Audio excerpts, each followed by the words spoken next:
שלום חברים, ברוכים הבאים לערוץ ההישרדות ביוטיוב, לי קוראים גיא סרוסי. אני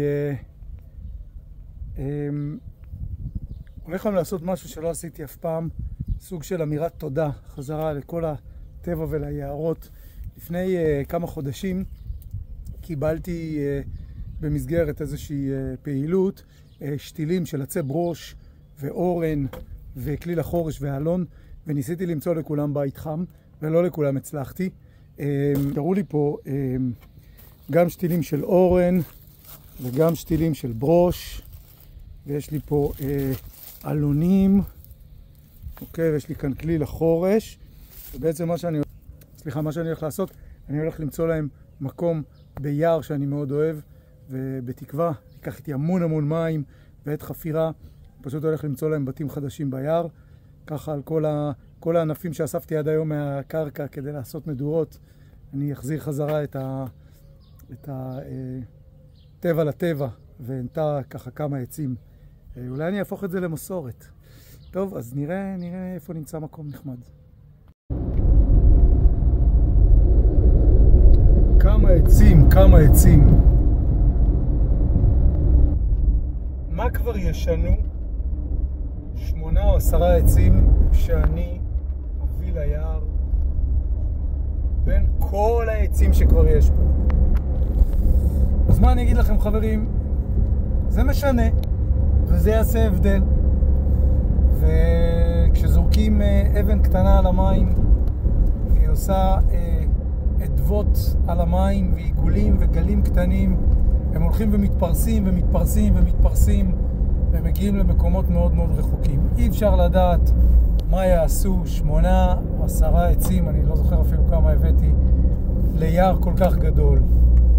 אבל אולי בעצם זה שאני יוצא ושותל אותם וגם עושה על זה סרטון, אז תהיה לזה השפעה יותר גדולה על הרבה אנשים, ומתוך זה גם תהיה השפעה על הדבר שאני הכי אוהב מהכל בעבודה שלי, וזה הטבע, וזה השטח, וזה לשמור עליו ולכבד אותו. אז אם אנחנו כל פעם נוכל להיכנס לתוך איזה תא שטח ולא רק לקחת משם זיכרונות ולא רק להשתמש במשאבים שיש לנו, אלא גם לתת לו משהו בתמורה. זה יכול להיות לנקות השפעה שהיא לא שלנו, זה יכול להיות להזיז איזה בול עץ שחוסם את הדרך, זה יכול להיות לא יודע מה, לתקן איזה גדר שתוחמת חיות בתוך שמורה, או להזיז איזה אבן שמסתירה סימון שבילים כדי שמטיילים אחרים לא יתבלבלו. אז אם נוכל לעשות את זה ולהחזיר בחזרה לטבע, אז אנחנו נייצר סביבה שהיא הרבה יותר טובה. זהו, אז יאללה, אני אלך לחפש כמה מקומות. יש לי אורן, כליל החורש, ברוש ואלון. אני אנסה לראות איפה אני יכול לשים אותם. יאללה, ביי. וואלה, איזה קטע, תאמינו לי, רק דיברתי, נסעתי פה בשביל, פתאום אני קולט חבר'ה שהשאירו מלא שקיות אשפה בצד הכביש. עכשיו מה שקורה זה, אף אחד לא אוסף את זה. זה לא החבר'ה האלה, זה פשוט איזה חבר'ה, אני לא יודע מי אלה. מה שקורה זה, אף אחד לא אוסף את זה, ומגיעים בלילה תנים, חזירי בר, מפרקים את כל השקיות, והכל נהיה בלגן אחד גדול, מלא אשפה. אז הקיצר, אני אסע פה עוד כמה מטרים, ואני יודע שיש כאן איזה פח צפרדע ממש גדול, אני אפטר מזה שם. יש לי באוטו עכשיו ריח של על האש, אבל בלי השיפוטים. נעל דינק. טוב, לא נורא. הנה, יאללה, ניפטר מזה פה ונחזור חזרה.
נתראה בסרטונים הבאים. ביי ביי.